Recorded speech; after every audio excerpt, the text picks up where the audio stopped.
तो सोचो जरा, एक पॉलिटिकल स्टार की पूरी रेप्यूटेशन सिर्फ 24 घंटों में मतलब लिटरली जमीन पर आ जाए। आज हम बात कर रहे हैं राघव चड्ढा की, जिनके साथ ना कुछ ऐसा ही हुआ है। ये कहानी है एक मतलब शॉकिंग डाउनफॉल की, और हम इसके हर एंगल को समझने वाले हैं। 1 मिलियन, हाँ सही सुना, 10 लाख फॉलोअर्स सिर्फ एक दिन में गायब। भैया कोई मजाक नहीं चल रहा है। ये है राघव चड्ढा के सोशल मीडिया अकाउंट की सच्चाई। तो चलो पता लगाते हैं कि आखिर ये हुआ कैसे। तो सीन क्या है, आखिर हुआ क्या? सब कुछ शुरू हुआ उनके सिर्फ एक ट्वीट से। हाँ, बस एक ट्वीट, जिसमें उन्होंने एक बहुत ही सेंसिटिव मुद्दे पर कुछ कह दिया। और भाई साहब, वो बयान इतना कंट्रोवर्शियल था ना कि उसने सोशल मीडिया पर सचमुच आग ही लगा दी। और ये सब ना इतनी तेजी से हुआ, मतलब बहुत ही तेजी से। पहले वो कंट्रोवर्शियल बयान आया, फिर सिर्फ 6 घंटे के अंदर #बॉयकॉट राघव चड्ढा जैसे हैशटैग्स ट्रेंड करने लगे। और 24 घंटे पूरे होते होते तो क्या हुआ, उनके 10 लाख फॉलोअर्स उन्हें अनफॉलो कर चुके थे। मतलब सोचो। और जैसे ये खबर फैली ना, सोशल मीडिया तो भाई एक वॉर जोन ही बन गया। एक तरफ थे राघव चड्ढा के पक्के वाले सपोर्टर्स, और दूसरी तरफ थे उनके कड़े आलोचक। मतलब ट्विटर से लेकर इंस्टाग्राम तक हर जगह बस यही बहस चल रही थी। तो आखिर ये बहस है किस बारे में? देखो, सपोर्टर्स का कहना है कि राघव के बयान को ना आउट ऑफ कॉन्टेक्स्ट लिया जा रहा है। उन्हें लगता है कि मीडिया ने पूरी बात को तोड़ मरोड़ कर दिखाया है। लेकिन क्रिटिक्स का क्या कहना है? उनका मानना है कि भाई, एक पब्लिक फिगर होने के नाते उन्हें अपने शब्दों का तो ध्यान रखना ही चाहिए था। हाँ, तो सपोर्टर्स का मानना है कि ये ना एक ऑर्गेनाइज्ड कैंपेन है राघव की इमेज खराब करने के लिए। वो कह रहे हैं कि राघव के पॉलिटिकल ओपोनेंट्स बस इस मौके का फायदा उठा रहे हैं और जानबूझकर एक छोटी सी बात का बतंगड़ बना रहे हैं।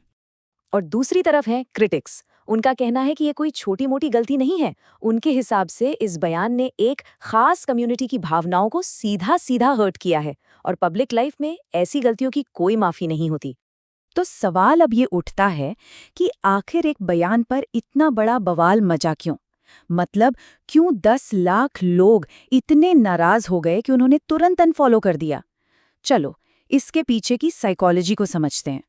तो हमने ना कुछ सोशल मीडिया एक्सपर्ट से बात की, और उनका कहना है कि आज के डिजिटल जमाने में इस तरह के जो वायरल बैकलैश होते हैं ना, उनके पीछे कुछ साफ साफ पैटर्न्स हैं जो बार बार देखने को मिलते हैं।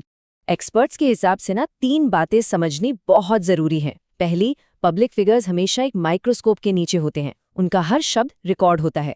दूसरी, आज के जमाने में एक छोटी सी चिंगारी को आग बनने में देर नहीं लगती। और तीसरी, पब्लिक सेंटिमेंट बहुत अनप्रिडिक्टेबल होता है।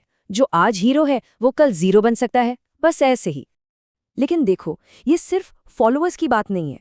इस तरह के कंट्रोवर्सीज का असर ना असल दुनिया में भी होता है, और वो असर काफी गहरा हो सकता है, जो सिर्फ नंबरों में नहीं दिखता। इस तरह के विवाद से ना पब्लिक इमेज को सबसे ज्यादा नुकसान पहुंचता है। लोगों का जो भरोसा होता है, जो सालों में बनता है, वो टूट जाता है। और एक बार भरोसा टूटा तो फिर पॉलिटिकल करियर पर भी सवाल उठने लगते हैं। लेकिन क्या ये गेम ओवर वाला मोमेंट है? जरूरी नहीं है। इतिहास में ऐसे कई एग्जाम्पल्स हैं जहां पब्लिक फिगर्स ने बड़े बड़े कंट्रोवर्सीज के बाद भी जबरदस्त कमबैक किया है। तो अब आता है सबसे बड़ा सवाल, राघव चड्ढा का अगला कदम क्या होगा? क्या ये एक कमबैक की कहानी बनेगी या फिर एक कैंसिलेशन की? देखो, उनका फ्यूचर ना 3 चीजों पर डिपेंड करेगा। पहला, वो इस सिचुएशन को अब हैंडल कैसे करते हैं। दूसरा, क्या वो पब्लिक में आकर कोई क्लैरिफिकेशन देते हैं। और तीसरा और सबसे जरूरी, क्या पब्लिक उन्हें माफ करने के लिए तैयार है? फिलहाल तो वेट एंड वॉच वाली सिचुएशन है। एक दिन में इतना बड़ा डाउनफॉल होना शॉकिंग तो है, पर ये पॉलिटिक्स है बॉस। यहाँ कहानी कभी भी पलट सकती है।